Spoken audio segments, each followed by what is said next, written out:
Շնորհակալություն Տիկին նախարար, Թագուհի Ղազարյան համեցեք։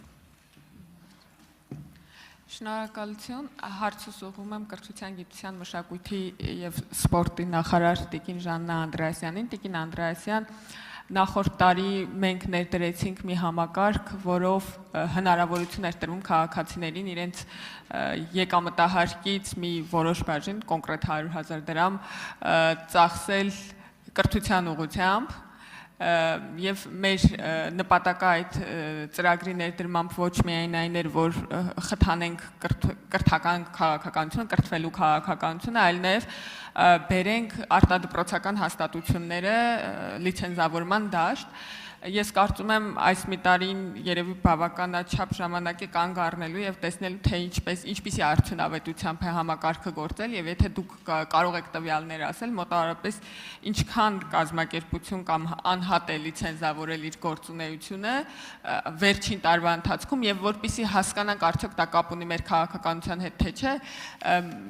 համեմատենք նաեւ դրա նախորդիվ շրջանում ինտենսիվության հետ այդ կազմակերպությունների լիցենզավորման Խնդրեմ, հարցին կպատասխանի Ժաննա Անդրեասյանը, համեցեք Տիկին նախարար։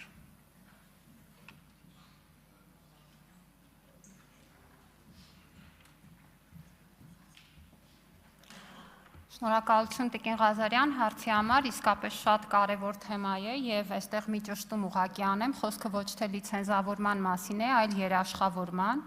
եւ տարբեր անհատները իրավաբանական անձինք սահմանված կարգով ներկայացնում են կրթական ծրագրերը երաշխավորման թվերը իրոք տպավորիչ են մենք այս որոշումը ընդունելուց հետո շուրջ 800 ծրագիր ենք երաշխավորել սա որպեսզի պատկերացնեք համեմատության մեջ ավելի քան 10 անգամ ավել է քան նախկինում 1 տարվա ընթացքում էինք երաշխավորում կրթական ծրագրեր եւ սա նշանակում է որ իսկապես դաշտը զարգանում է եւ մասնավորապես սա կարող եմ ասել նաեւ տեսնելով թե ինչ կազմակերպություններից ենք ստանում կրթական ծրագրերի երաշխավորման հայտերը եւ թե ինչ ուղղություններով Եթե ուղղությունների մասին խոսենք, պետք է ասեմ, որ շատ պրակտիկ նաև դասընթացներ են ամենատարբեր ոլորտների, այդ թվում տնտեսության, սպասարկման, ծառայությունների ոլորտներին վերաբերող եւ սա նշանակում է նաև, որ կա այդ պահանջարկը։ Ու ես հատկապես սոցցանցերում հաճախ եմ տեսնում նաև, որ որևէ մեկը գովազդում է կրթական ծրագիրը, շեշտելով այն հանգամանքը, որ դա երաշխավորված է նախարարության կողմից եւ հետեւաբար համընդհանուր հայտարարագրման շրջանակներում սոցիալական կրեդիտի ենթակա ծախս է։ Եվ այդ տեսանկյունից կարող եմ ասել, որ իսկապես շատ մեծ շարժ է սկսվել եւ այս տարի դեռևս հունվարը չի ավարտվել, բայց մենք արդեն 100-ից ավել ծրագրեր միայն հունվարի սկզբից ենք երաշխավորել, ամեն օր հոսքը շատանում է եւ դա ցույց է տալիս, որ իսկապես կրթական ծառայությունների շուկան, ոչ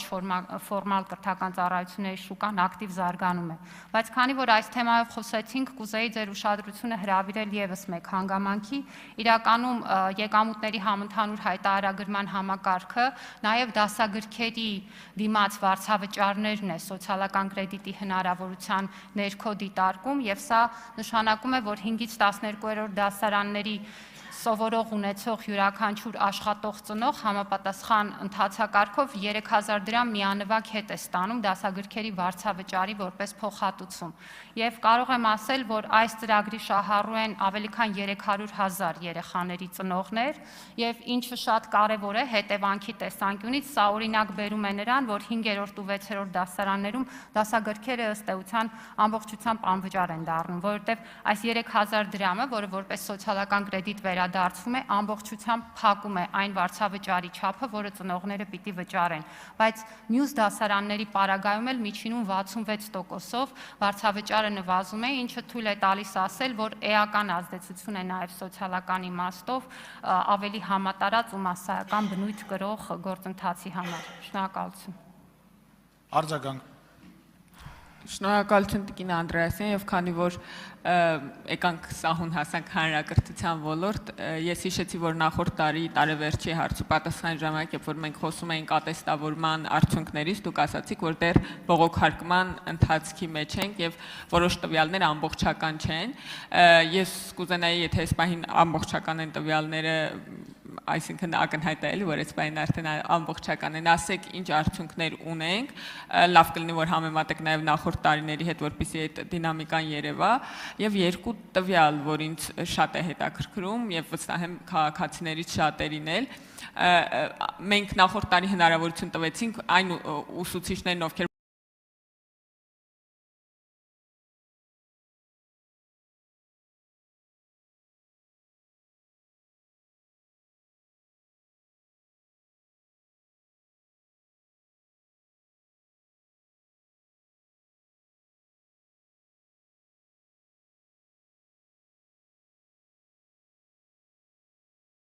որակավորում ունեն, բայց դպրոցում չեն աշխատում, նույնպես մասնակցել ատեստավորմանը, ինչպիսի արդյունքներ ունենք դրսից ուսուցիչների մասնակցության եւ համակարգ մտնելու եւ նաեւ այսպիսի ես գիտեմ, որ այս թիվը չեք կարող ճշգրիտ ասել, բայց մոտավորապես այսպիսի մի բան էլի, վերջ ասում եմ պարոն Սիմոնյան։ Մենք ասում ենք, որ 13 ուսուցիչ 700,000 դրամից ավել է ստանում եւ դա տեսանելի չի, բայց եթե օրինակ մենք մասսայաբար մի թիվ վերցնենք եւ ասենք, թե Հայաստանում քանի ուսուցիչ է օրինակ 200,000 դրամից ավել ստանում, մոտավորապես այս թիվը կարող ենք այս պահին պատկերացում ունենալ։